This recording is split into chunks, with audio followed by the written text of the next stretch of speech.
Good evening, everyone, and welcome to the November 1st meeting of the Newburyport School Committee Business Meeting. Mrs. Kennedy, would you please call the roll? Mayor Holliday. Present. Mr. Callahan. Here. Mr. Menon. Here. Mr. Hawkeiser. Here. Ms. Spalding. Here. Mr. Cole and Mr. Reardon is absent. Would we please stand to say the Pledge of Allegiance? The flag is over here.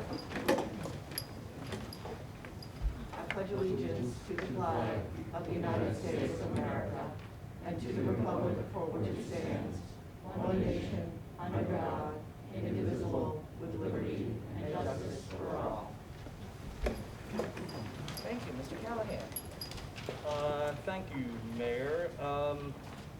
We are at the public comment section of the meeting. We're in order here, yes. And I'm going to read the disclaimer about public comment. If everybody will just give me a moment.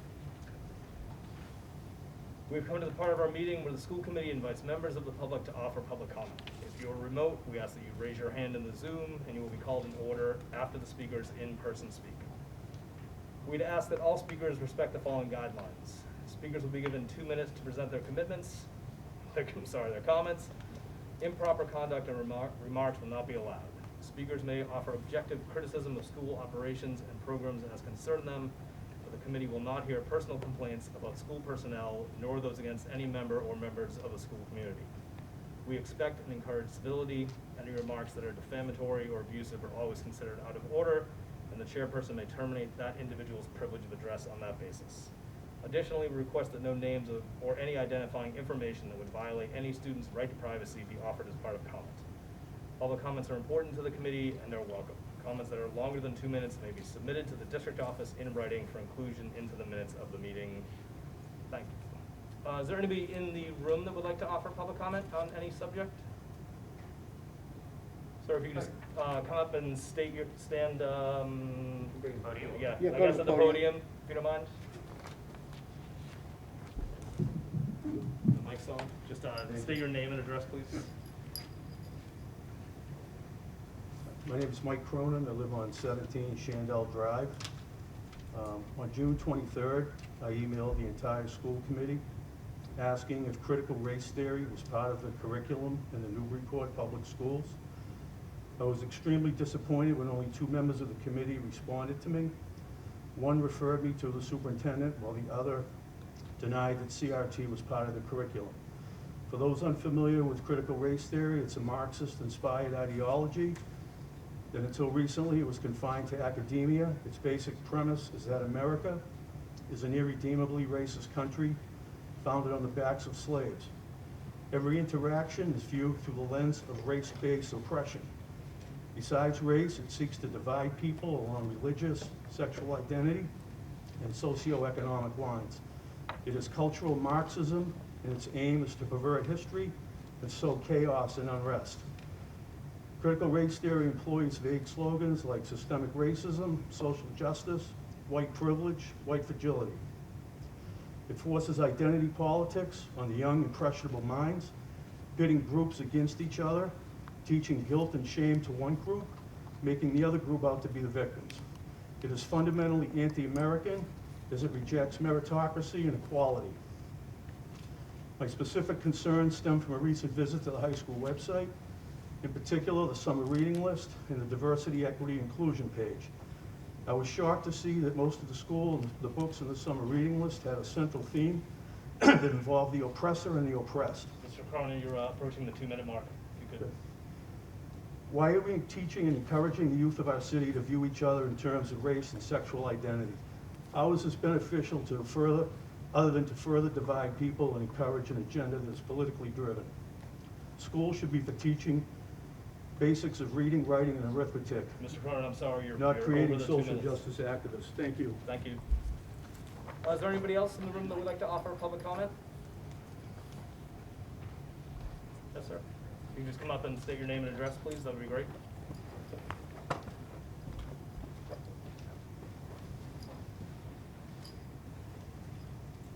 Hello, my name is Charlie Grossman. I live on 2 Cutting Drive. I would just like to make say one thing about the summer reading list, Mr. Cronin. It was, there's a diverse group of authors on the list, but the topics aren't really about. Mr. Grossman, I'm sorry, you are able to make a public comment, but unfortunately this is not ending up a debate between members of the public. Sure. If you could just make your statement outright, that would be great. Oh, sure, thank you. Well, the list, the summer reading list, was not about the oppressor and the oppressed. It was a variety of genres, about a bunch of different things, from a diverse group of authors. The list did not contain anything about Marxism or critical race theory. Thank you, sir. Is there anybody else in the room that would like to offer public comment? Seeing none, we're going to go to the remote public comment, and we have a Katie Accardi. If you could just state your address, please. Hi, can you hear me? Yes, we can. Go ahead. Okay, hi, this is Katie Accardi, 481A Merrimack Street in Newburyport.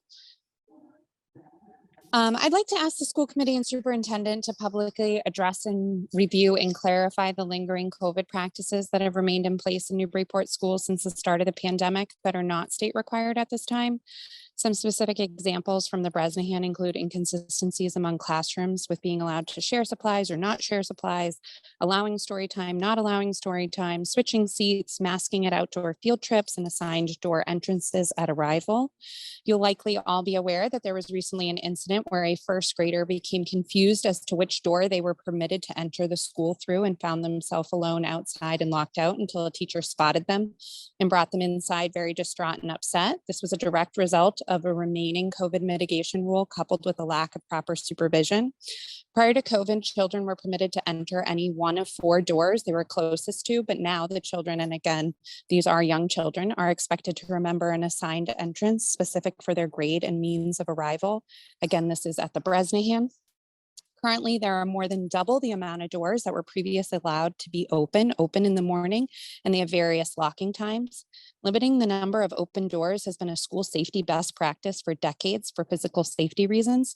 It seems that in putting this pandemic practice in place as a way to mitigate risk of COVID transmission, the Medical Advisory Board and the district failed to consider the other safety concerns that resulted. While initially in the early days of COVID, that might have made sense, we are at a time where this has to be reevaluated and other risks and benefits to the children weighed in, such as physical safety and emotional and mental health. And I would ask the school committee to exercise their oversight authority to ensure that this is done. Thank you. Thank you. We have one more so far in the remote public comment. It's a Haley Knutson. If you just state your address, please. Hi there, 7 Columbus Avenue, Newburyport.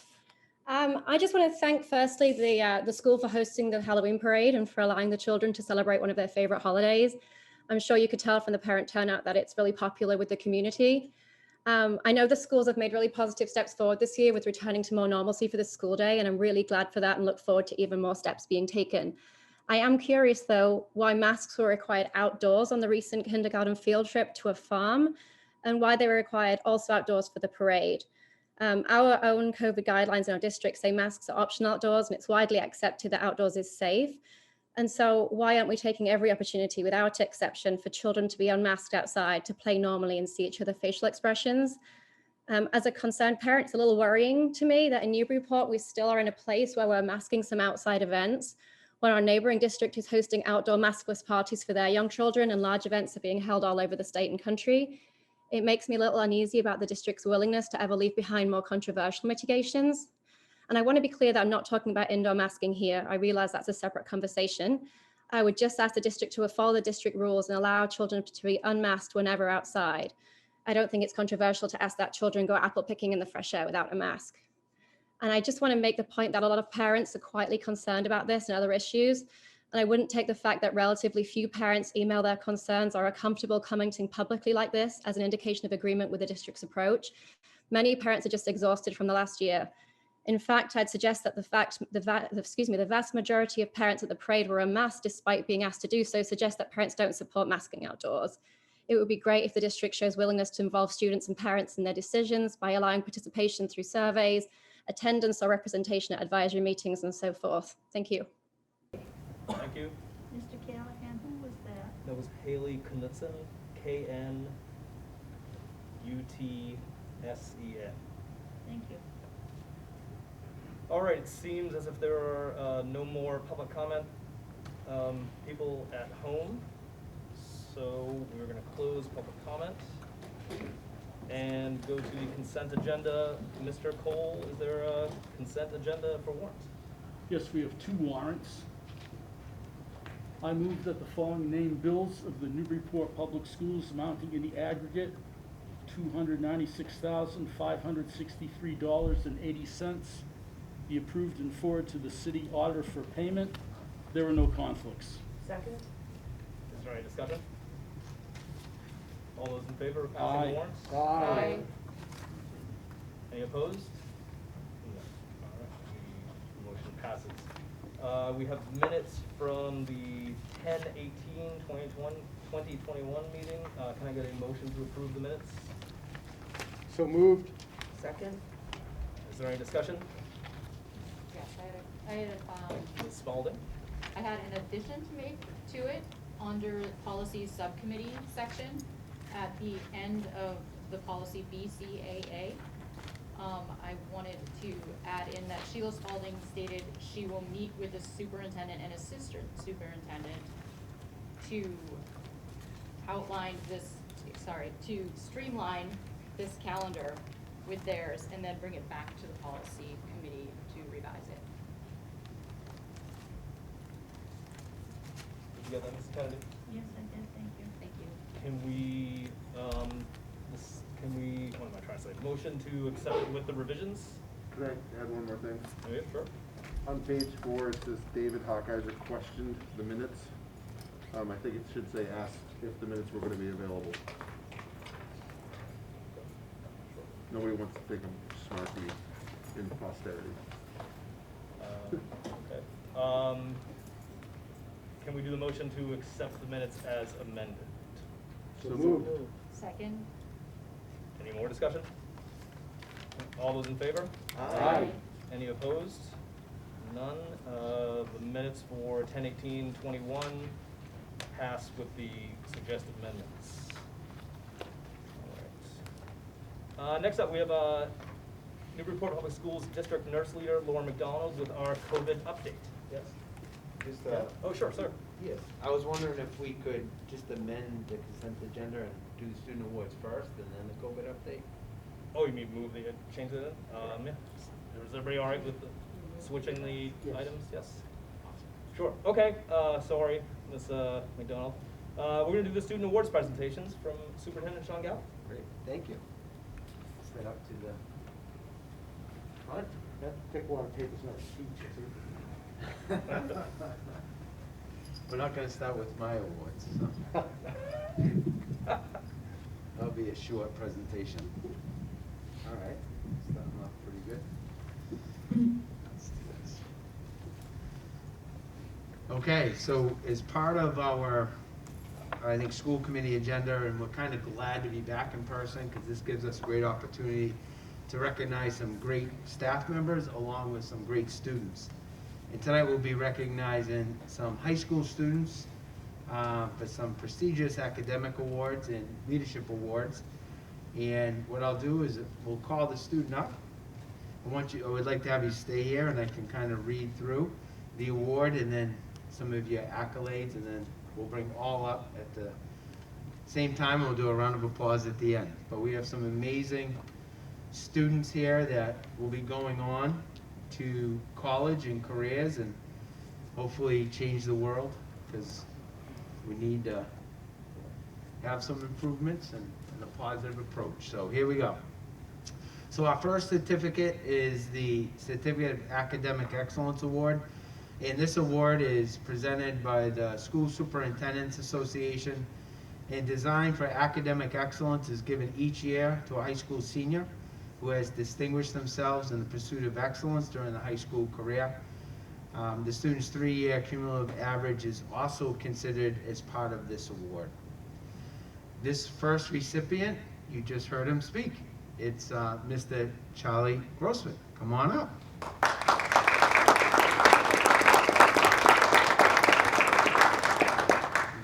Stand right here, Charlie. I'm going to embarrass you a little bit, if you don't mind, with some of your accolades.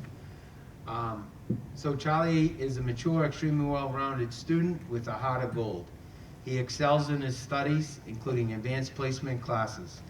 Charlie's in the top % of his class and is a leader in the theater program as well as cross country. Charlie's always reading and always has a book in his hand or in his bag. He's a deep thinker, a masterful writer, and an eloquent speaker. The high school staff have commented that Charlie is consistently a great leader, serving as a peer trainer, working on the Anti-Defamation League Club and curriculum, and helping NHS to improve its climate, particularly when it comes to listening and understanding. As noted by one of the staff members, I've taught for 18 years, from 7th grade to the college level. I taught close to 2,500 students. Without an exaggeration, Charlie Grossman is in my top 10 students, both for his academic excellence and his personal qualities. Congratulations.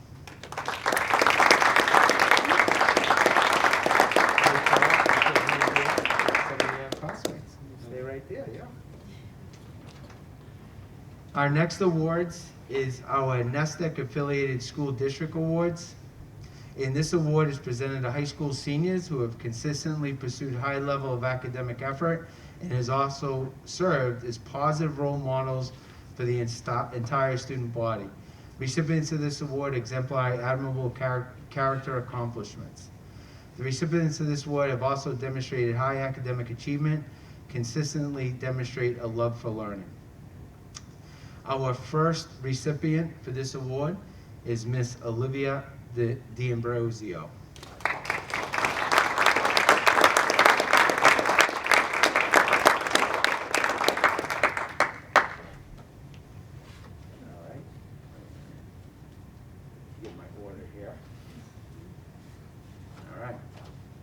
So a little background on Olivia. Olivia is an exemplary student leader. She has demonstrated a passion for learning and a strong dedication towards strengthening the culture and climate of the high school. Olivia has served on the student council for 4 years and is the current president and is a representative to the state advisory council. She oversees meetings, works collaboratively with both students and the school administration, and works hard to ensure all students feel heard and valued at NHS. Along with her extracurricular work, Olivia demonstrates a high regard for her academic studies. She has a very strong work ethic, and Olivia's desire to challenge herself is exemplified in the rigorous courses she has taken over the past few years. As commented by a staff member, Olivia is an amazing individual. She is an intelligent and thoughtful individual whose persistent passion to see the work through has always made a lasting impact on the NHS community. Congratulations.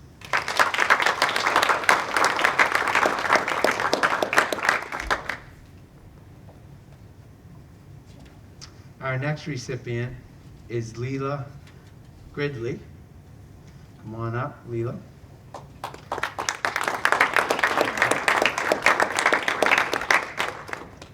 Lila has a wonderful blend of academic and personal talents, as noted by her teachers. Lila is hyper intelligent, down to earth, and shared pleasure to engage with. Lila is hardworking, conscientious, and bright. She is a pleasure to teach.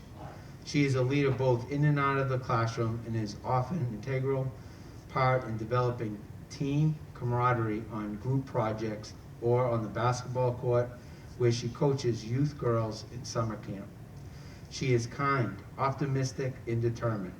She has an unbelievable work ethic, not only evident in the completion of her academic tasks, but also her extracurricular devotion to community service. Student Council, National Honor Society, also is an athlete that plays lacrosse, basketball, and field hockey, and has multiple jobs, such as Chipotle, Jersey Mike's, and babysitting. For me, the Chipotle is the most interesting. Beef burrito. Love those. I just want to, once again, congratulate you for your accomplishments.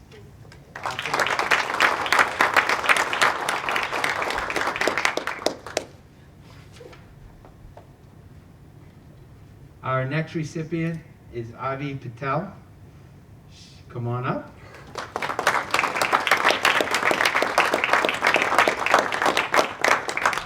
Avi exemplifies the academic growth. As a high school principal stated, he is very impressed at Avi's ability to continually challenge herself while in high school, taking college prep level classes in 9th grade, taking more honors classes in grade 10 and 11, and now taking all honors and AP classes at grade 12. She has a positive attitude, a very strong work ethic. She is extremely polite, respectful, mature, and always comes to class prepared. In addition to being a dedicated student, she is a supportive teammate, a dedicated runner who always strives to improve. As her math teacher and cross-country coach commented, Avi brings the same positive attitude from the classroom onto the cross-country course for each workout, each meet, and is always can be counted on to give her absolute 100 best. Congratulations.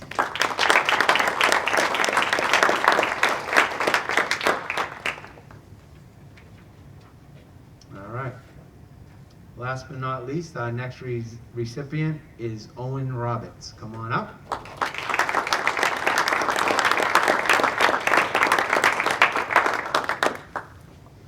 Owen is a very hard worker and consistently excels in his classes. He has been on the honor roll every semester of his high school career and has been inducted into the National Honor Society.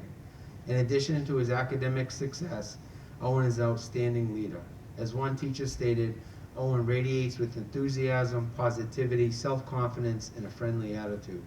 It is this disposition that has made Owen successful in the classroom and in his many extracurricular activities. Owen is the senior class president. This is a tribute to the trust and admiration of Owen's peers have in him.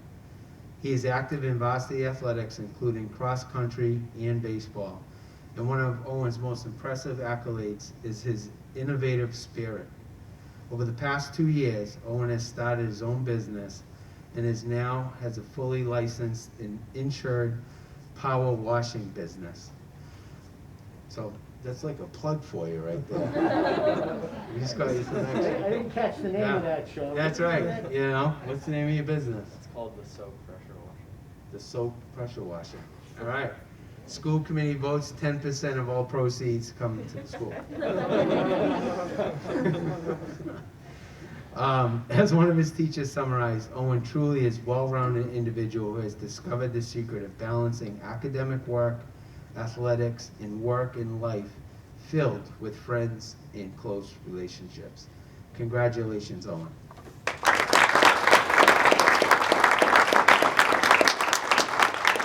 job.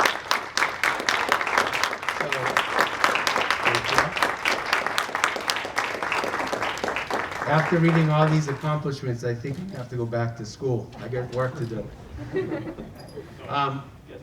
Yeah, we'll take some photos, and at this time, I recommend taking a five-minute recess so school committee can congratulate our students and families. Thank you. All right. Congratulations to all the kids. Great awards. And now we're going to move back to number 4 for the COVID update from District Nurse Leader Lauren McDonald. I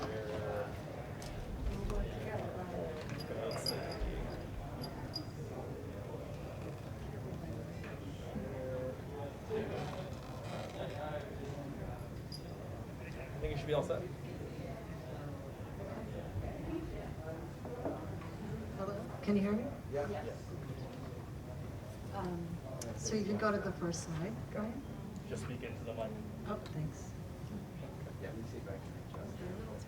Brian, are they gonna be able to see? Are they projecting or- It's on the Zoom, but then I'm going to give it to them after, and they'll splice it into the recording, but not here. We're not showing it. A lot of technical difficulties. All right, great. Oh, hi. So I'm really happy to be here because we have some really good news at the end of this presentation. But what I wanted to talk about tonight was a little bit of what's happening with COVID in our world here in Newburyport Public Schools. So firstly, we have our COVID mitigation strategies that we had in place last year. We have a lot of them still in place this year. They're working for us. We haven't seen spread in schools. We are seeing a lot of students who are able to use our new testing programs, which I'll talk about in a minute. The masks, as we know it, there's a mask mandate right now until January 1st, and the masks seem to be really preventing the spread of COVID in schools. When we see a student become positive in a classroom, we're not seeing the spread to the students that are surrounding them. And we really do feel like the mitigation strategies are working. And masks, along with our distancing policy, where we are trying to distance our students as much as possible, that's one of the things we decided on this year because of, in part, the new test and stay program that we have, and I'll talk about that on the next slide. We also have our ventilation that's helping, windows open. We know that COVID-19 is aerosolized and it can actually flow through the air, and we can prevent that from happening by circulating air and having the windows open and good ventilation. Vaccination, as we know, is really the #1 strategy in preventing COVID and also preventing extreme illness and hospitalization. So next slide. So our testing programs are really working for us this year, and the two that we decided on are the symptomatic testing and the test and stay program. The symptomatic testing is when a student becomes ill at school, they can come into the nurse's office and get a COVID test, a quick 15-minute BinaxNOW antigen test, and if they're mildly symptomatic and their test is negative, they can stay in school. The test and stay program is when a student is a close contact of another person who is positive within the school setting. They can be tested for the next 5 days, and in the morning when they're tested, if they're negative, they get to stay in school. And then we test them the next day. Or if it's over the weekend, we do the test on Monday. This is in lieu of the traditional protocol that the Department of Public Health and our health department uses, which would be at least a 7-day quarantine, which would be out of school, and then if they do get tested on the day 5, they would be able to come back to school on the 8th day. So that's a lot of time out of school. So we did choose this test and stay because we want to keep kids in school. And I can tell you that we've had very good success with this, and students are not becoming positive. And we do feel like that is because of the masks. So the two testing programs have allowed us to keep kids in school, and I was looking at the numbers, and we've really saved over 500 days of school when I looked at the numbers of kids who have been in the test and stay program and the symptomatic program so far. So, you know, within 2 months, we've saved over 500 days of school for students. Next slide. So COVID vaccination. We know that COVID vaccination is one of the biggest mitigation strategies that we can do. A lot of our students are vaccinated. You'll see that on the next slide.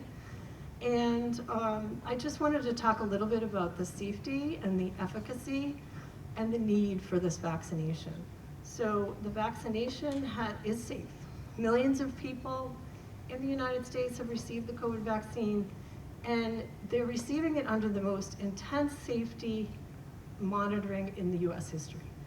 So the results from vaccine safety monitoring are reassuring. So we know that the vaccination is safe, and I've put some documents on the website where you can go and kind of allay your fears, so to say, if parents are having some hesitancy about getting their child vaccinated. There's a nice facts-based document that I just posted on the website today by an epidemiologist who works really hard to help parents to make that decision, and certainly it is a big decision. So I'd like to give you as much information as possible. So it's effective. We know 90 to 100% actually in clinical trials. And particularly the pediatric vaccine has been shown to be almost 100% effective in preventing COVID in these children. So there's no severe cases of COVID-19 during these clinical trials of the pediatric doses, and the vaccines work against the Delta vaccine as well, and some other variants of concern that we're watching now. Getting the vaccine, even for people who have already recovered from COVID-19, strengthens your immune system. So the immune response is really a messier response from natural immunity. So a lot of people will say, oh, I got the vaccine. I mean, I had COVID. I probably don't need the vaccine. When you build an immune response based on something that you've actually contracted, it's a messier response. When you build an immune response after a vaccination, it's targeted and it's easier to kind of target that pathogen, I guess, and build an immune response once you have a vaccination. So it's necessary. So our shared goal here is to keep all students in the classroom. So when we get vaccinated, that can help us. It helps to prevent a student from getting COVID. If they do happen to get it, it actually lessens the severity of the disease and it can prevent hospitalization. So all of these things are really good for our students and keep our students in the classroom. We know that unvaccinated people have a 6.1 time greater risk of testing positive for COVID-19 and an 11.3 times greater risk of dying from COVID compared to our fully vaccinated individuals. So school-age children are now able to get the vaccination as of Friday. Students who are 5 and older can actually get the COVID vaccination, the Pfizer. And you can skip to the next slide. The last slide. Yep. Oh, actually, missed. I can do that one. This one? Yep. So I wanted to talk a little bit about our vaccination status. So our high school students are doing really well. We have about 77% of our high school students who are fully vaccinated. That means at least 2 weeks after their second dose. Our middle school students, about 45%, and every week that gets, that increases when I take a look at the data. And then our staff are 97% vaccinated. So those who responded, we sent a survey out. For those who responded, which were most of the staff, we have 97% vaccinated, which is really good. So we're working on this, and new data is coming in every week. I check it weekly. And now we have the ability to vaccinate our little ones. Our little ones were our big concern here at NPS because we really want to try to protect them. So now that they can get vaccinated, we're offering a vaccination clinic. You can pop that next slide on, Brian. Thank you. It will be at the Nock Middle School gym, and it'll be next Tuesday. That will be the first shot. And then the 30th of November will be the second shot. It's going to be from 4 to 8. And there's a registration link. I do hear that the registration link is down temporarily, and I have that, I have an email into the company, and they assure me it'll be fixed tomorrow. We just actually sent out the email, so I'm sorry, Murphy's Law, or in my house we call it McDonald's Law. Of course, as soon as I sent it out, it went down. But it could have been maybe a crash because so many people were trying to sign up. That's what I'm hoping to believe. So we are offering 5 years and older the Pfizer. We are offering boosters for Moderna, J&J, and Pfizer. So come on down, register for your vaccination. I would love to get as many people as possible. It's open to the community and beyond. Anyone who wants to sign up can. And we have a company that's going to be here called Yankee Line, and they are working with the Department of Public Health and DESE to get vaccination clinics across the state, and we're hoping to have a really big turnout.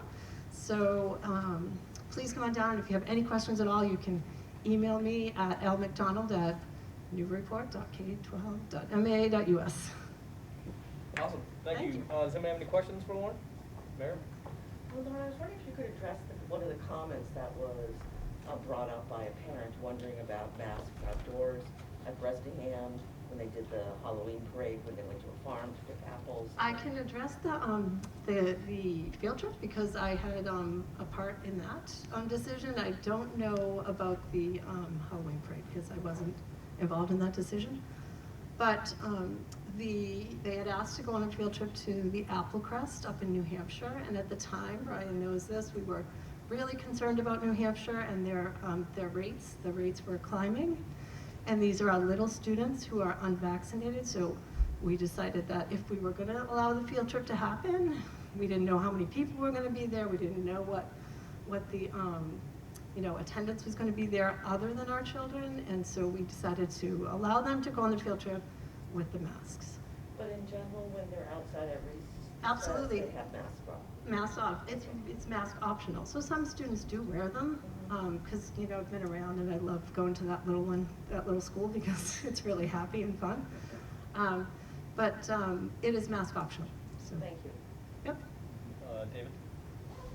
The percentage of vaccinated students at the Nock, is that everybody at the Nock or just the 7th and 8th graders? That was 6th, 7th, and 8th. So some of the 6th graders actually, probably aren't old enough to get the vaccine. So, the 7th grade was the highest the most highly vaccinated, and I can't remember exactly what it was, but I think it's about 68%. Just the point that the percentage of students who can be vaccinated is much higher than 45%. Yeah, and I'm sure it probably is, because we're getting new documentation in every day, the nurses, and every time they, get a new document, they pop it in. So every week that I check it, it's going higher and higher. And as they turn 12, a lot of parents are getting their kids vaccinated. Hi, I'm Lauren Haja. I am at 41 Beacon Ave. And I just have a question. It's more of a clarifying question. I'm not sure if you mentioned it or not. What is the current thinking and recommendation for young students who may have already had COVID? Should they be getting a vaccine this year? And yes, so studies have shown they really should get it, because even though you've had COVID once, you are more than likely, if you're unvaccinated, to get it again. And I think they say about 16 months, they're seeing that it's super possible to get it again, and they're seeing people over and over again. So we do recommend vaccination, and as I said, I think I did talk about how your immune response is a lot neater and more targeted when you have a vaccine, as opposed to when you get the illness, and mount an immune response subsequently after having. Do you have a question? No. Any other school committee people have a question for Lauren? No, I can just talk about the President Parade. So I think for that, for the parents that have been through that, the little ones, they march from the front door to the back entrance. So the time that they're outside is very brief, but we have 600 students being coordinated. So I think have the students take the masks off and then try to put them back on by the time they got into the building. It would have been very challenging, especially for the younger ones. So I think the decision was, we're going to march in our costumes and just keep the masks on, because you're not going to have a lot of time of trying to finagle mask on and mask off. But as Ms. McDonald said, it's the recess quality, outside activities, mask option. All mask optional, anything outdoors during the school day. All right, excellent. Thanks, Ms. McDonald. There's one more question. Oh, I'm sorry, who? Do you have a question? Oh, sure. Lanphier, 347 High Street. I cannot hear half of what anyone is saying. I don't know if the mic is on or off, but I can't hear. I can't hear your question to her or anything.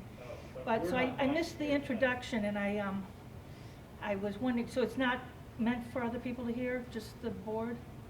No, we just happen to not be mic'd at the table for technical issues, that's all. Okay. For technical reasons, you said? Yes. Oh, okay. So what is your name and your position, and do you have a medical degree, and what is it? I'm Lauren McDonald, and I'm the nurse leader or director of health and safety here in the district. You're with who? She's the nurse. I'm the nurse for the leader district. here at the Newburyport Public Schools. Okay, thank you. You're welcome. Okay. That seems to be it. Thanks again, Lauren. You're welcome. Moving on. The NHS Student Representative Report All right, is so next. first up is the National Honor Society Blood Drive. So congratulations to the National Honor Society and Mr. Cole on a successful blood drive on October 15th. 28 pints were collected, which translates into helping 84 people. This week there was a mayor debate at NHS on October 19th. Mayoral candidates Sean Reardon and Charlie Tontar participated in a debate at the high school. It was organized by Mr. Hill and Mr. LaChapelle along with our civics students generating the questions. Both candidates highlighted the quality of the questions that were presented. And learning how to have a dialogue. A primary goal for the high school is that students learn skills to engage in constructive dialogues around complex topics. Seeking to understand and validating different viewpoints is a key part of engaging in dialogue. This supports that all participants leave a conversation feeling heard and valued. On Friday, October 22nd, high school teachers engaged students in an activity that modeled foundational skills of dialogue. There will be 5 other activities across the school year to practice and use these skills. So on Thursday, December 2nd, we will hold the Showcase Night. This is an opportunity for middle school families to come to the high school, talk with our teachers and students, and see everything we have to offer. The event will take place from 6 to 7:30 p.m. and is structured as an open house. Tours will be given by our students throughout the showcase, and high school faculty will be in our first floor spaces to answer questions about the academic and extracurricular program. And now for sports news from the middle school. Girls cross country won and boys are undefeated. Luke Masiak broke the course record by 4 seconds. And then from the high school, boys soccer, 16-1-1, girls soccer, 12-2-4, volleyball, 9-11, boys cross country, 5-0, all were the Cape Ann Kinney League Championships and qualified for the MIA tournament, and the boys cross country also were the Cal Open champions. Football is 4-4, also qualified for the MIA tournament. Field hockey is 5-7-3, qualified for the same tournament, along with girls cross country, who is 4-1. Golf is 11-3 and finished the season number 4 at the state MIA match. MIA tournament information will be released over the next 2 days. We anticipate at least 3 or 4 of our teams will be hosting first round games. Okay, is that all for that? Yeah. Awesome, thank you very much. Thank you. All right, next we have the Cpac presentation. Co-chairs Lauren Hajar and Peter Twitchell, or are you just solo? I'm solo today. You're solo, okay. Yep. So I guess just get up there, introduce yourself. Yeah. And talk about what you guys are doing. So thank you very much for inviting us to present some of the work Cpac has been doing at tonight's school committee meeting. My name is Lauren Hajar, and I'm co-chair. My colleague Peter Twitchell is unable to make it tonight. Just a couple of updates that I'll share with you, but first, Cpac stands for Special Education Parent Advisory Council, for those who are not familiar, otherwise known as Cpac, and Cpac is a state policy mandate. Peter and I largely are facilitating a public process, so every district in the Commonwealth is required to have a Cpac. We are not a parent support group, and we are asking for your help to convey that message to members of the community when Cpac matters do come up. We are in fact a resource and a hub for families, all families in the district, and we do that in partnership with the school and larger community. And we really have done a lot of work over the last 3 years to forge those partnerships at all levels of the district, not just the senior leadership team, but leaders at the school level, as well as with community organizations such as NYS and the Federation. We are a resource for all families in the district, so regardless of whether or not your child has an IEP or 504 plan, we offer ways for parents to navigate the system. So we like to think of ourselves as helping to build systemness, including shared goals and shared knowledge between families and the school district more broadly. All students have access to a baseline level of accommodations. Those can be found in the district curriculum accountability plan, DCAP, and it can be found on the school website, so it's probably available to you.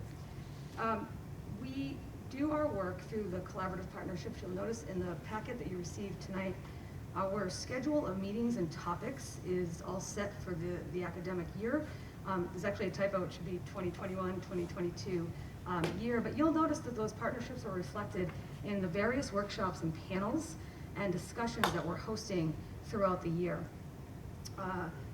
Our recent feedback from DESE parents and school leaders has been quite positive. DESE comes in to do an audit. I think it's called their tier-focused monitoring. It's a pretty regular audit that they come into school districts with.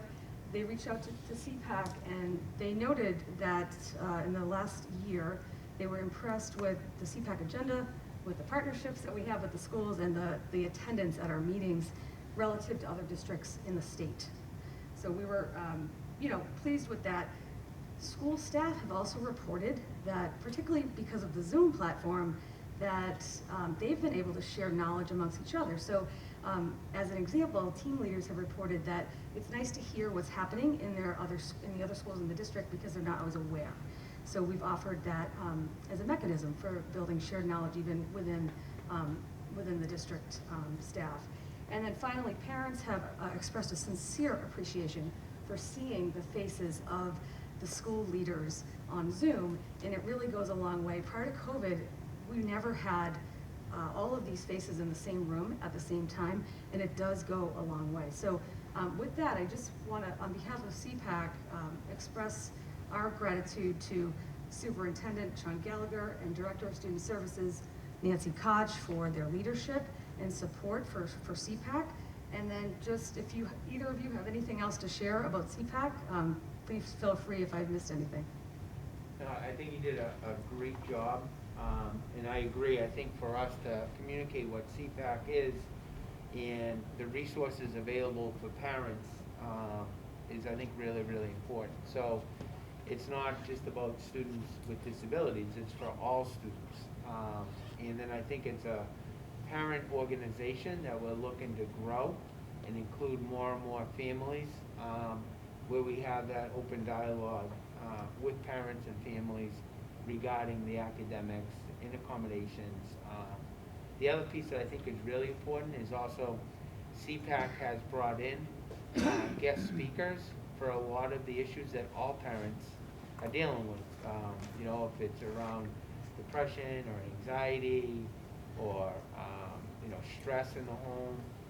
So we just really want to take Cpac and really make it more encompassing for all parents and all families, and work together with the district so we can address issues that people are dealing with on a daily basis. So I think there's many avenues for us to have a successful Cpac program, and I want to thank Lauren and Peter for all of their leadership of trying to change the past and really make it more involved for all of us and all the parents. So thank you. Thank you very much. Thank you, Ms. Hutchar. Nancy, did you want to add anything to that?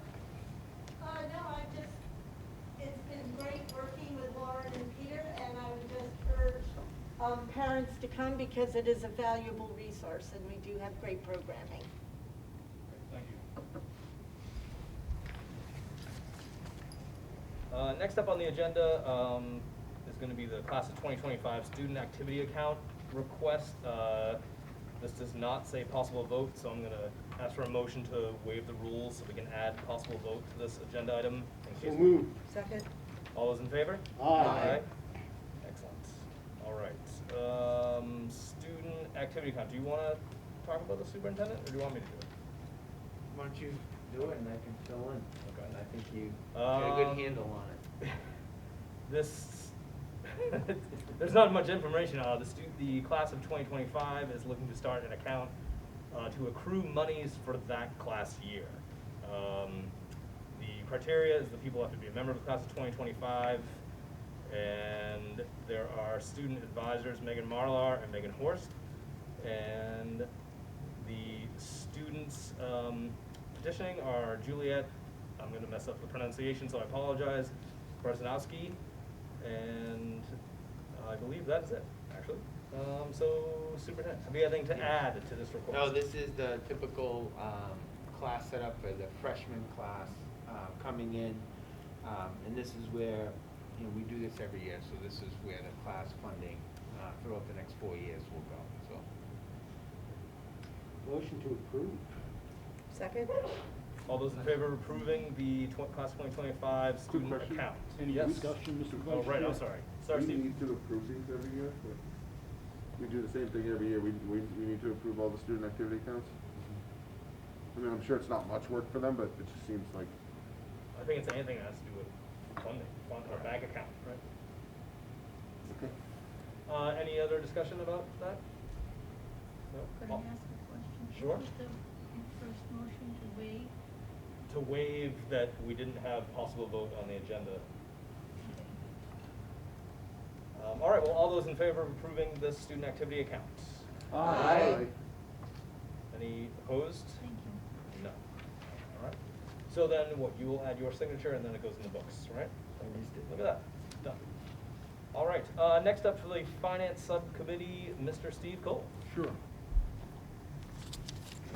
All right, we last met on Thursday, October 21st, and we basically reviewed and approved the September minutes. I believe those are attached in the packet.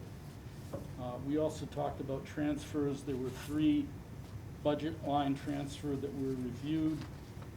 One was from guidance, a subdivision test to guidance subdivision software to pay for Naviant's Solution Suite software.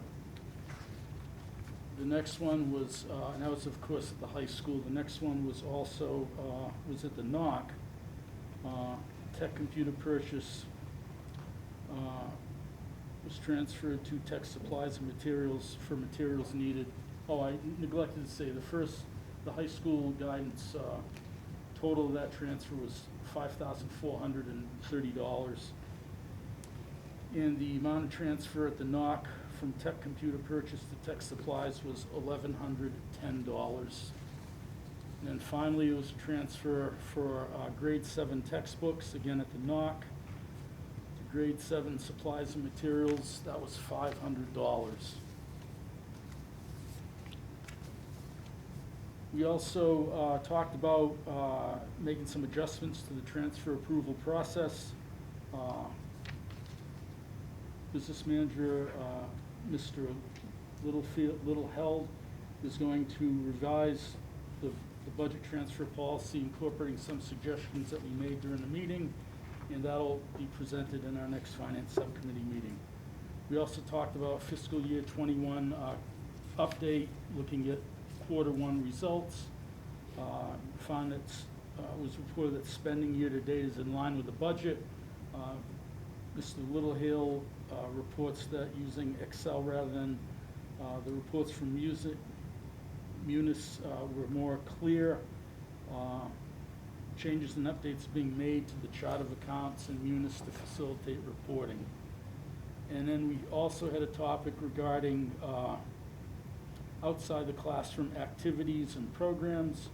It's been brought to the school committee's attention that some of the costs of these are bordering on being excessive, and we're going to try in the next, probably for the next budget year, to take a closer look at activities that involve fees being paid, and if those activities or programs involve required academic or classroom or out of classroom experiences, we're going to try to get those incorporated into the budget, so parents and families aren't hit with large fees to pay, you know, after the fact or before the activity.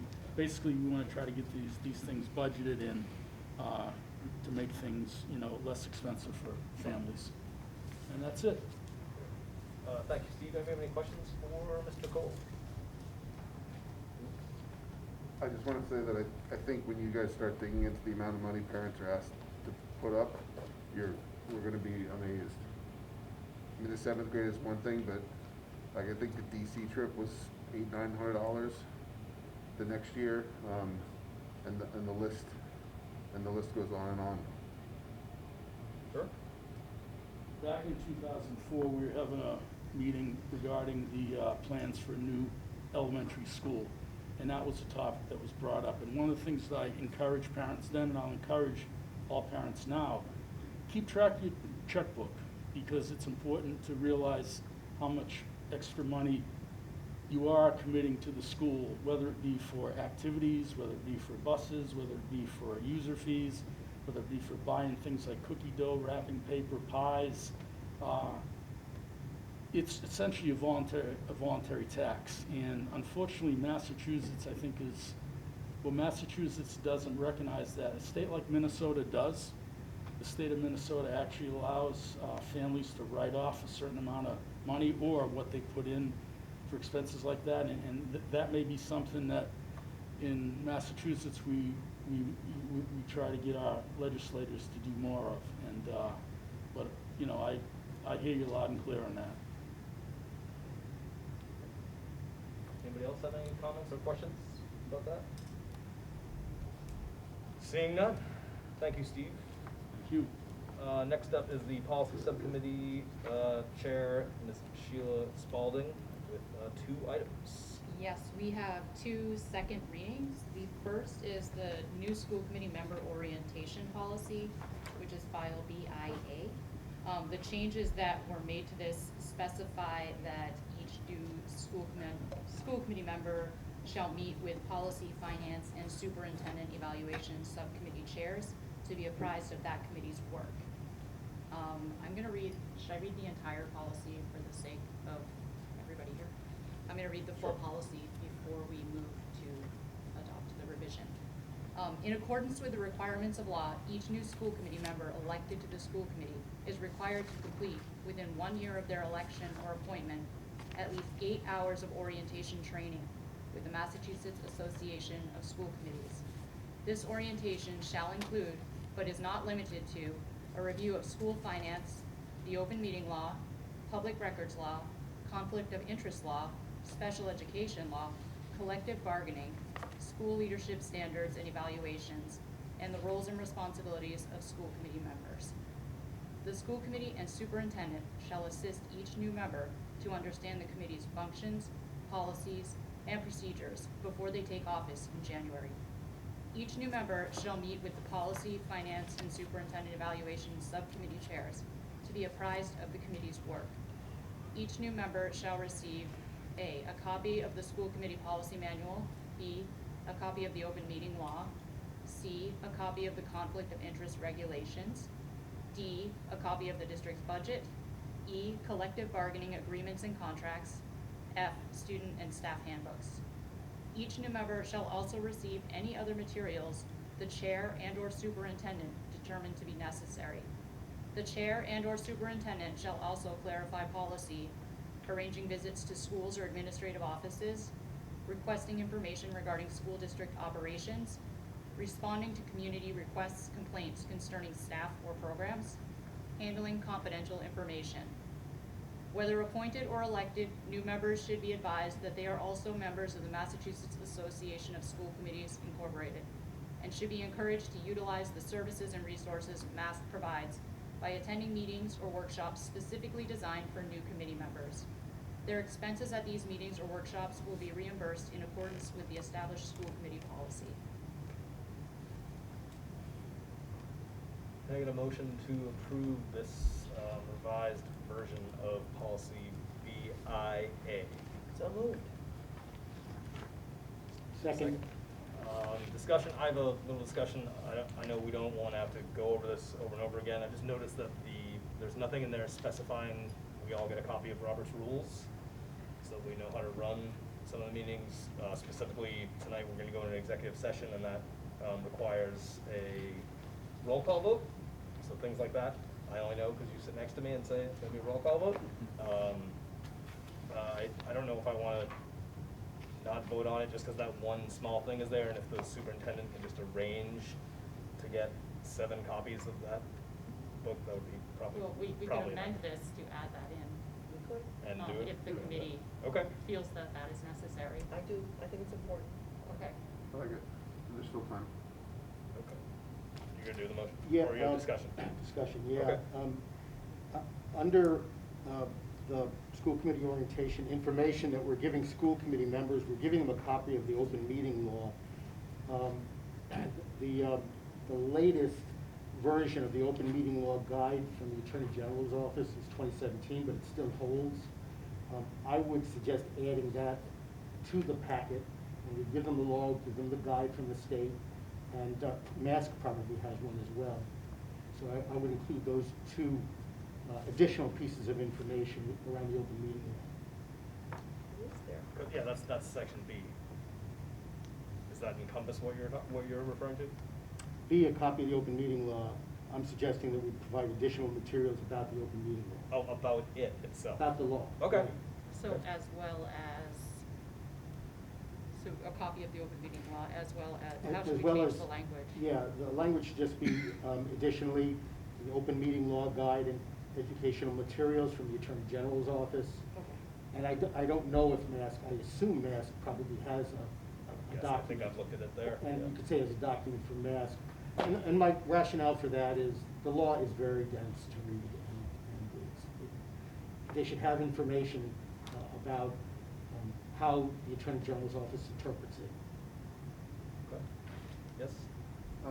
We talked about this last time, Sean, but with regards to the conflict of interest regulations, I think we're all supposed to watch the video and taking the test and giving you a certificate. I don't ever remember giving you a certificate in the past 6 years, so maybe we should just up our process.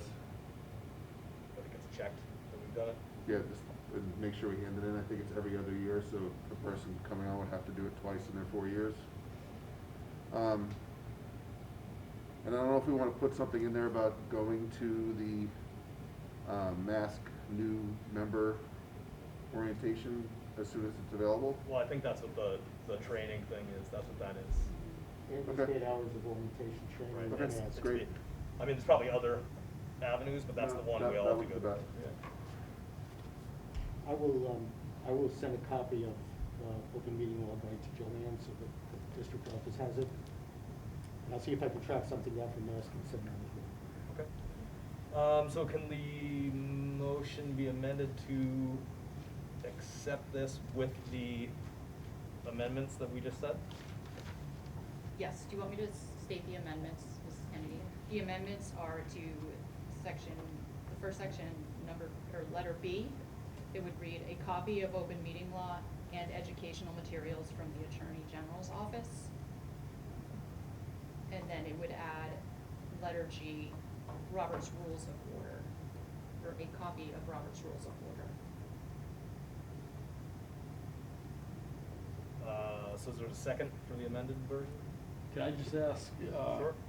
is there a specific edition of Robert's Rules? Because there's a whole bunch of them out there. I don't know, do we want to use the same one the city council uses? I mean, that's right, simplest, right? Put that one. That's the 1604 version, I think. 1607. 1607. So is there a second on the motion to accept with the amendments? Second. Okay. All those in favor? Aye. Any opposed? None. The policy passes. Next. Great, we have one more second read, and this is for the school year calendar policy, file IC. And there was an addition on the end of this policy as it pertains to the Labor Day holiday. I'm gonna read, do you want me to read the whole policy again, or just the addition? Just the addition, Just right? the addition, okay. So the addition to this policy states, Newburyport school calendars will always follow these guidelines with regards to setting a starting date for school. The Friday before Labor Day will always be a no-student day and a non-work day for educators. Before the full beginning of the year, time will be set up to allow students in transition years, 1, 4, 6, and 9, time in their new buildings to become acclimated before all students arrive. New student orientation and otherwise stipended days are not considered regular faculty days, and can therefore take place outside of this policy. In years when Labor Day falls between September 1 and 4, school will start after Labor Day. Regular faculty days will also start after Labor Day unless specifically requested for approval by the superintendent and applicable labor unions. All students, grades 1 to 12, will have at least one complete school day during this first week of programming. In years when Labor Day falls between September 5 and 7, we will start school during the week before Labor Day. Regular faculty days will not start before the Monday before Labor Day. All students, grades 1 to 12, will have at least one complete school day during this first week of programming. Can I get a motion to accept the revision to school year calendar policy IC? So moved. Second. Any discussion about this? Still? Yes, yeah, no, in reading through the I'm policy. joking. Up above, in number 2, which starts secondary schools will operate for a minimum of 180 days. You get down to like the line before the last line, and it says receiving school services. And I really feel like we should have at least some examples of those kinds of school services. Is it OT and PT? Is it reading support? What are those services that have an impact on the policy? I'm sure this is taken just right from whatever the state wants us to do, but I think it would be helpful. If I'm confused about it, I can compare them. And those are things that do not count towards Right. 990 or 900? Right, but I'm open if Sean knows what they are. Yeah, I think, my recommendation would be, let's go back and kind of look at some of this language, just to make sure. Almost table it like one more time before we do a full vote, because the way this reads, regular faculty days will not start before Labor Day. So, we could, that kind of ties, you could have, there are some things, it is a negotiating year with the teachers union this year too, so there has been some ideas in the past about PD before the start of school and stuff like that. So I like just to kind of go back, make sure our language is where we need it to be. Okay, all right. Because that may change every 3 years, and I think we've been trying to make this thing an actual policy since I started. I think the dates, that's why I just think we need to work on the language, but I think the dates make sense. In the sense, like, if the Labor Day falls on 1 to 4, we're gonna start after Labor Day. So you think the only thing that would change would be the parts about the teachers not having a work day and so on? So Yeah, I just wanna make sure that language is in compliance, but I think the dates, like for the community, as people are planning their summer vacations, if they know ahead of time, if school's gonna start, Labor Day falls on 1 to 4, then you're going to be starting school after Labor Day week. If it falls 5, 6, and 7, you'll be coming in before Labor Day. So it seems like you're suggesting that we're going to make it less specific, other than the dates themselves, but probably not end up having stuff that's dependent on the contract in there. Correct. I just want to take a look at that. We could take the educator stuff out of this policy, and we could write this about student days. All the stuff about the teachers, we just put in because it's custom, but like where it says the Friday before Labor Day will always be a no student day, we could just stop it there. We put in non-work day for educators because that's what we're used to, but we could stop it at no student day, and then we could put a tagline that says, the start time of the teacher year is negotiable by the, on the contract between the superintendent and the labor unions. I presume policy's going to meet again before we're not going to be able to do this in the next meeting because of the budget. 16th is the budget joint, right? So you'll meet probably before the December 6th meeting, right? So next week. Okay. Yep. All right, so we're going to table this then? We have to undo the motion? Before we go do that, is that something people are interested in? I think the push of this policy was to help the community understand when students are going back to school. So if we took all the teacher language out of there, is that something Well, it's still, I still have a question about what school services are. I'm assuming that means like if you show up early for college and career advice, it doesn't count to your hours of the year. If you end up at the nurse after school or playing sports, it doesn't count. Like those are school services. Really, I mean, the list is even like it says breakfast or counseling after school or really anything aside from going to a structured class doesn't count towards hours. So any additional tutoring, that doesn't count? None of it. Does DESI have a list? Probably not, but I'm not an expert on. Mr. Ippolito, do you know? Do we know if DESI has a list of things that do and do not count for time on learning? Yes?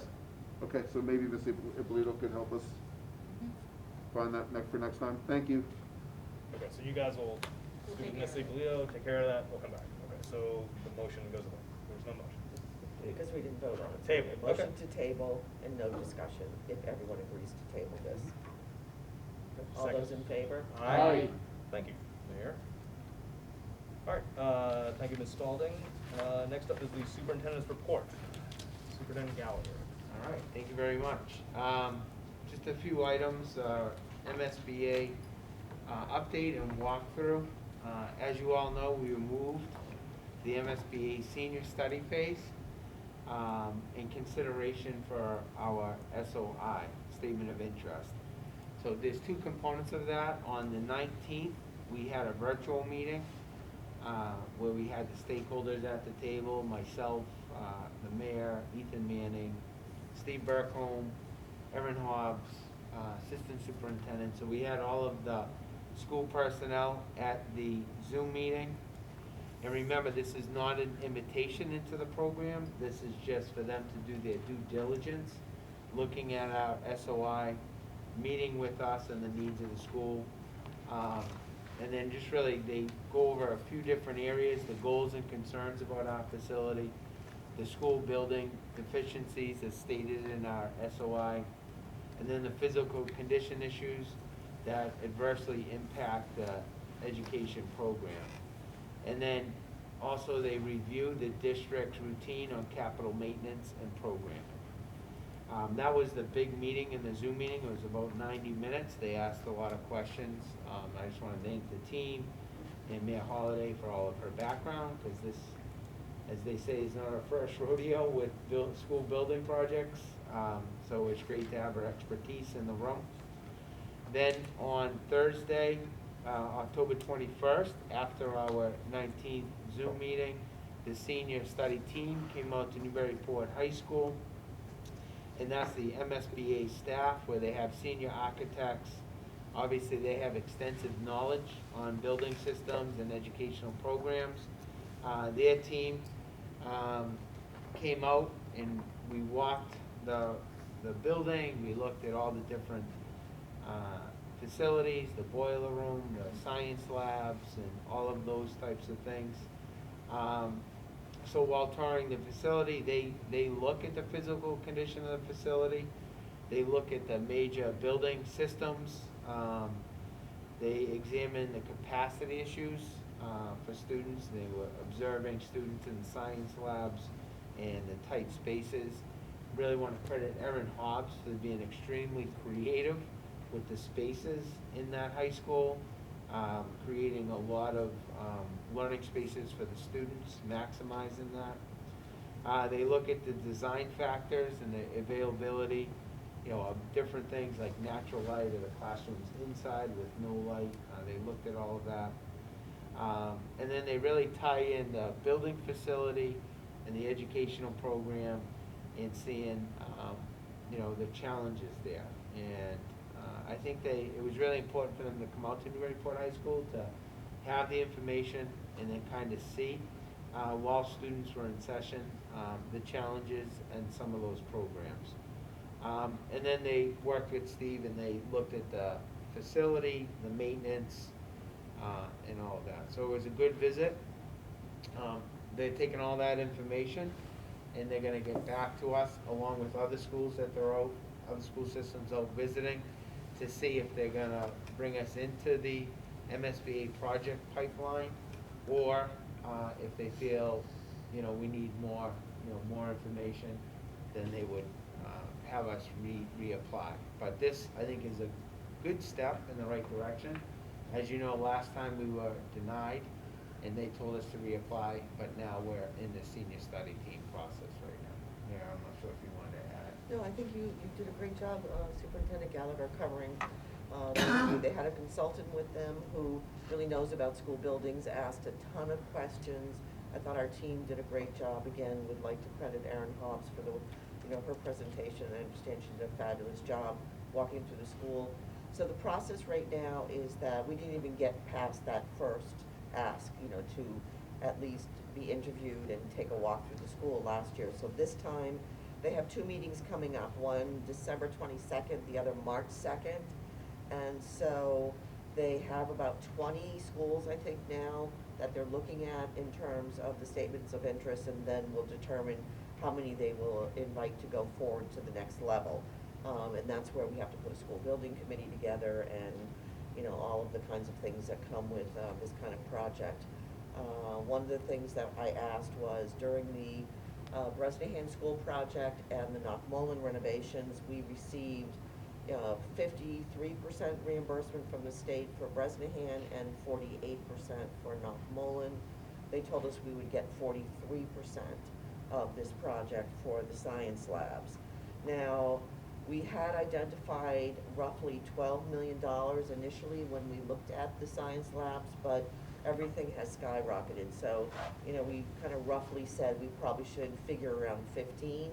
And so then if the state would reimburse 43% of that, and then, we'd have to pick up the balance. So there's a lot of conversation given the capital needs in the city, youth services, the possibility, the fire station that needs to be built, the bulkhead, there's just a lot of projects in the pipeline. So, the decision has to be made by the school committee and the city council. How do we proceed if we get accepted into this project?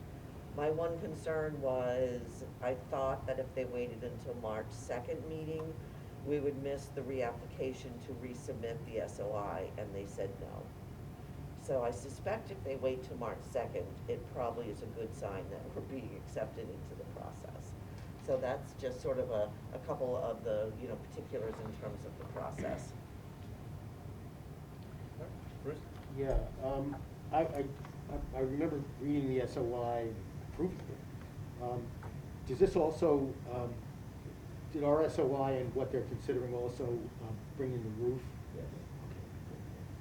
Yeah, the roof and the science lab. Great, right. Okay.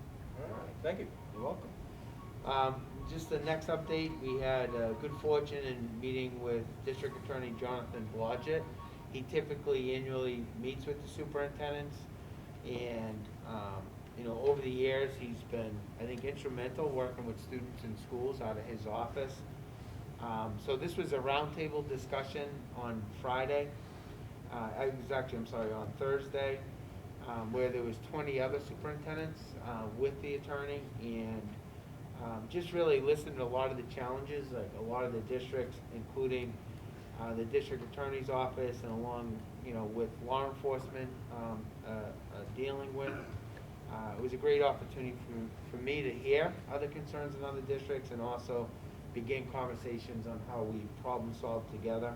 Some of the issues that we're hearing, not only in Newburyport, but throughout the state, is staffing shortages, where teaching positions, obviously substitutes, paraprofessionals, all of the different jobs available within a school system, there's a staff shortage across. Some districts, the superintendent is covering classes.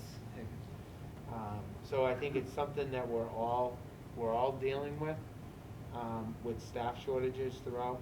The other piece is the very volatile political climate that we're all involved in right now. I think not only in Massachusetts, but throughout the nation, is very challenging, I think, to problem solve.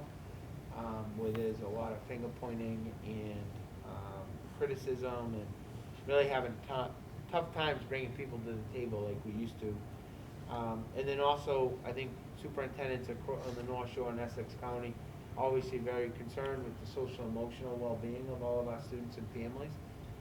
We are seeing an uptick, especially with families, regarding social emotional well-being. And then the district attorney also explained how some of the laws have changed, which now does not allow them to provide as much services for at-risk students and families through the DA's office, where they could have utilized a lot of services with juveniles going into the court system to get the services. So now the laws are really to bring juveniles into the courts. You have to really have a significant crime. Well, in the past, some of the students that may be engaged in some juvenile behavior, the DA's office could work with that family with the diversion program and other things. So it was just good for, I think, all of us to kind of get together. There's going to be more work. The DA has committed to working with schools around social media programming for parents and guardians, to inform parents and guardians on some of the social media platforms that students are using and engaging. So it was good to begin that partnership once again, because I think it was the first time we all saw each other in about 20 months. We haven't had those meetings in a long time. Just some quick question. Yes. Were you guys able to talk about teacher stress and ways that districts can mitigate that? Yeah, I think that's with superintendents, that's been a big piece. Taking a look with stress within the school system and our employees. I know Ms. Ippolito, for our full day PD, we are gearing it around social, emotional health, but not only just for our students, but also for staff. So I think there's personal stress, like they're feeling like all of our families and students, and then there's also like the additional professional stress, and the ways it manifests itself are kind of all over the map. So that's all. Just good to hear districts talking about ways that they can, the things within our control versus the things out of our control. Exactly. And I think that's also a concern on staff morale, staff culture, and absolutely work environment stress. And I think that, as we were talking about that, the political climate doesn't help that with teachers and some staff being attacked in the public forum.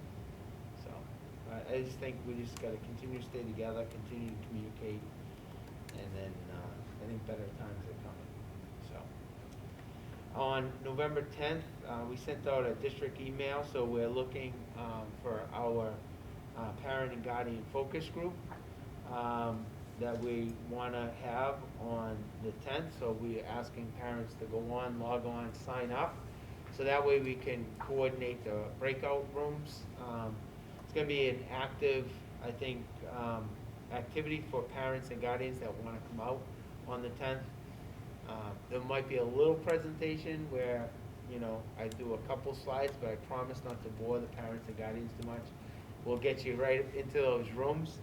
And then we're really looking at the portrait of a graduate, asking parents, what are the skill sets, the knowledge, and the mindset they feel children are going to need in the workplace and college and university if they choose that path to be successful. And then the other piece is taking our successes from the current strategic plan and really kind of doing a gallery walk, looking at the strengths, the challenges, and then how, as a parent or guardian, can you support the growth of the district in your role.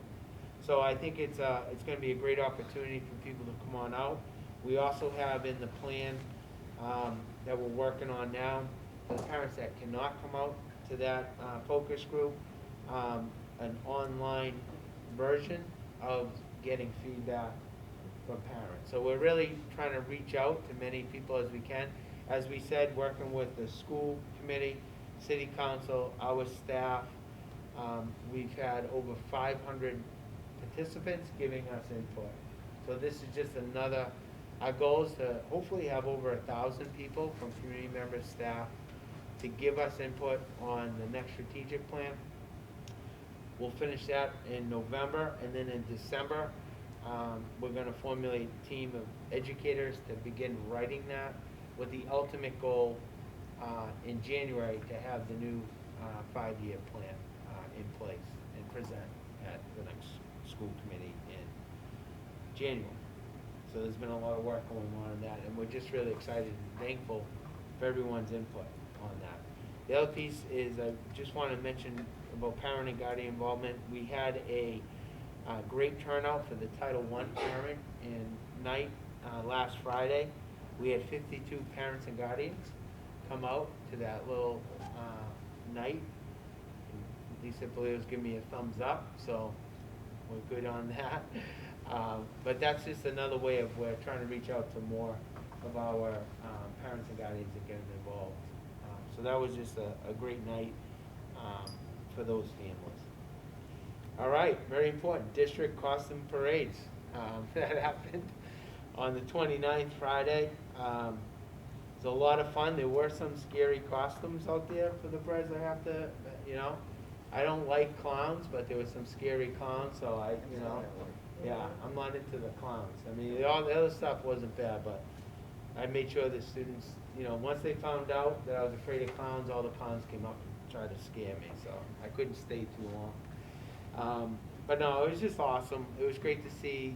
They were so excited. And then we came up at the Mullen, and we saw their parade in the afternoon. And I know the high school and the Nock also did different costume, days. So it's a lot of enthusiasm on Friday heading into Halloween weekend. And it was just good to hear the enthusiasm and a lot of fun. And of course, Gardner Rulon Miller was playing his guitar, and he likes to sing a lot of great songs. I think when I turned my back, he sang songs about the superintendent, but I didn't really hear the lyrics.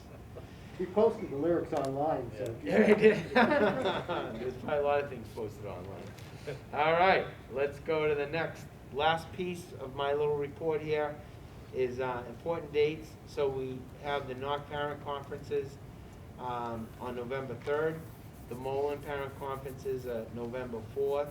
And NHS conferences will be November 10th. The Bresnahan continue their individual conferences, working with parents and meeting with them throughout. Our strategic plan forum is November 10th, 6 to 8 at the Nock. And then we have the City Council and School Committee joint meeting on November 16th. And that's my report. And on the 10th, the high school has a delayed start.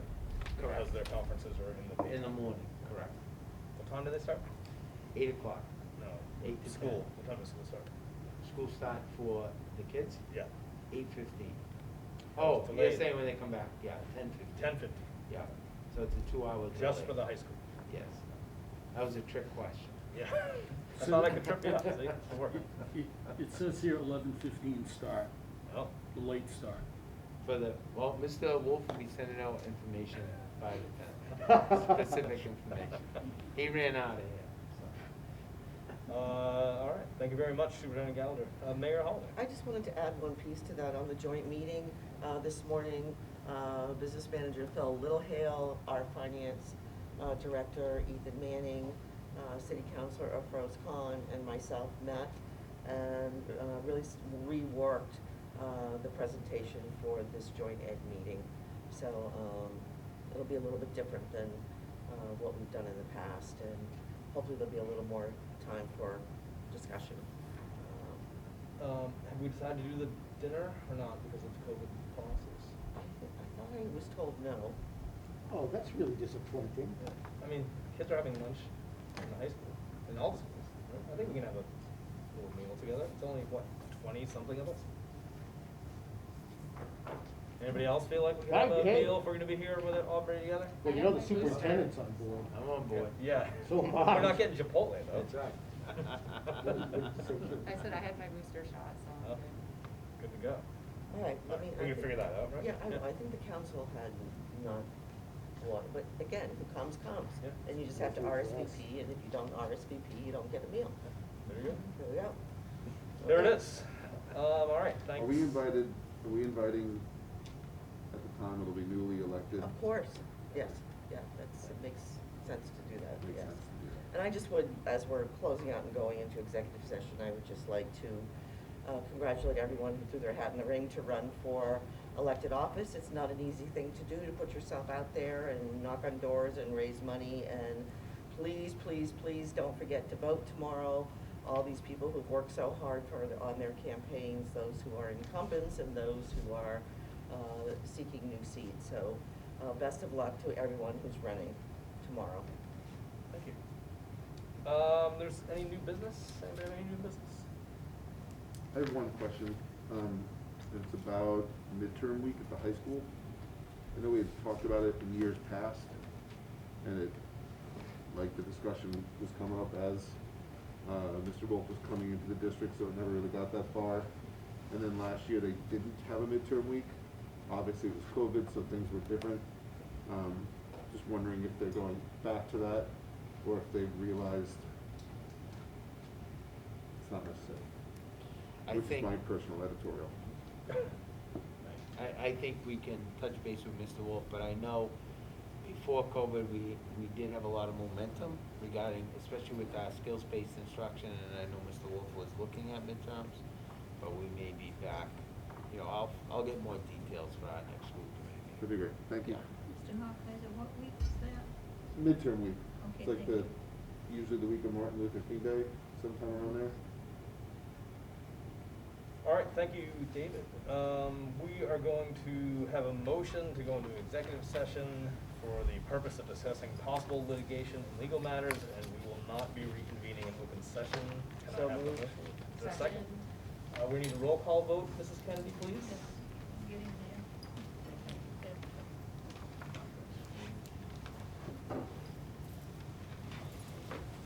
Mayor Holliday. Yes?